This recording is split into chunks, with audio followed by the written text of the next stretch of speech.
ছোটদের উত্তেজনা, প্রতিযোগিতা আর হাসি খুশির সমন্বয়ে কয়েকদিনের জমজমাট লড়াই শেষে অবশেষে পর্দা নামলো Bashundhara kings academy future legends tournament 2025-এর। একাডেমির বর্ষপূর্তি উপলক্ষে আয়োজিত এই টুর্নামেন্ট ঘিরে সরব ছিল বসুন্ধরা ফুটবল একাডেমির মাঠও।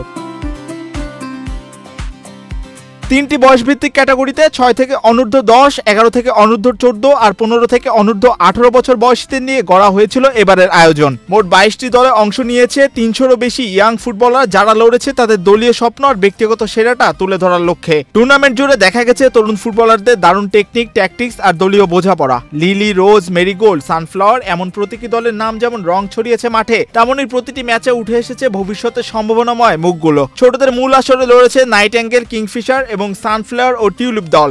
অন্যদিকে সিনিয়রদের মধ্যে টুর্নামেন্টের ট্রফি নিজেদের করে নিয়েছে টিম আত্রাই। বরাবরের মতোই টুর্নামেন্টটিকে সুদূর প্রসারী ভাবছেন বসুন্ধরা একাডেমির technical director BS Zubair Nipu.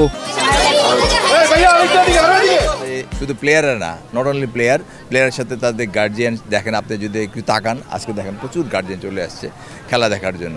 এই যে উৎসাহটা, এই উদ্দীপনাটা, এটা আমাদের অনেক অনেক কাজে দিয়েছে। মানে আমাদের ইন্সপায়ার করেছে, আমাদের বসুন্ধরাকে ইন্সপায়ার করেছে, প্লেয়ারদেরকে উৎসাহিত করেছে।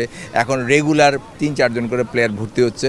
তো আমাদের এখানে প্রাপ্তিটা হচ্ছে যে ওরা যে খেলছে, আমরা 1 বছর আগে যে জার্নিটা শুরু করেছিলাম, ওদের যে আনকরা অবস্থায় ছিল, এখন যা দেখলাম প্রত্যেকটা ম্যাচ দেখলাম, আজ বড়দের খেলা হলো, মিডিয়ামদের খেলা হলো, এখন বাচ্চাদের খেলা হবে, প্রত্যেকটা প্লেয়ারে ইমপ্রুভ করেছে। এখন এখান থেকে স্কাউটিং করে যারা ম্যান অফ দ্য ম্যাচ হয়েছে, বেস্ট প্লেয়ারগুলো হয়েছে, তাদেরকে বাছাই করে ওদের একটা আলাদা গ্রুম আপ করার জন্য আমরা একটা স্টেপ নিব, যাতে এই প্লেয়ারগুলো ভবিষ্যতে ভালো প্লেয়ার হয়। এবং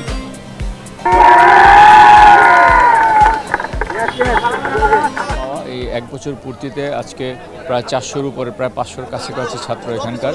তো এরা যখন প্রতি শুক্র হলিডে থেকে অন্যদিন যখন প্র্যাকটিস করে, এদের স্বতঃস্ফূর্ত অংশগ্রহণ, পাশাপাশি অভিভাবকদের যে অংশগ্রহণ আছে, এটা দেখে আসলে আমাদের যে উদ্দেশ্যটুকু ছিল আসলে বাচ্চাদেরকে খেলার মাঠে ফিরিয়ে আনা, তাদের ডিভাইস থেকে মুক্ত করে খেলার মাঠে ফিরিয়ে, আমাদের মনে হয় যে সেই উদ্দেশ্যটুকু পূরণ হচ্ছে। আর আমাদের দীর্ঘমেয়াদী যে লক্ষ্য আছে এখান থেকে বাংলাদেশের পাইপলাইনে কিছু প্লেয়ার তৈরি করতে, সেটা তো আমাদের আছে। এবং আমার মনে হয় যে আমরা সেটা তো কিছুটা ইতিমধ্যেই কিছুটা সাফল্য দিয়েছি। কারণ আপনারা জানেন যে আমাদের একাডেমির বেশ কিছু প্লেয়ার কিন্তু বসুন্ধরা কিংসের মূল টিমের সাথে কিন্তু প্র্যাকটিস শুরু করেছে। আমাদের যে মূল উদ্দেশ্য দীর্ঘমেয়াদী প্রশিক্ষণে, সেটা করতে সক্ষম হব। আমি মনে করি সেটা যদি করতে পারি তাহলে কিন্তু এর মধ্য থেকে অন্তত বসুন্ধরা কিংস তো বটে, বাংলাদেশ জাতীয় টিমে বেশ কিছু প্লেয়ার বের হয়ে আসবে।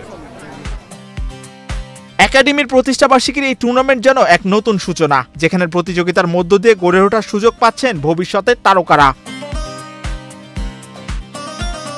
মাহিউজ্জামান, বাংলাদেশ প্রতিদিন।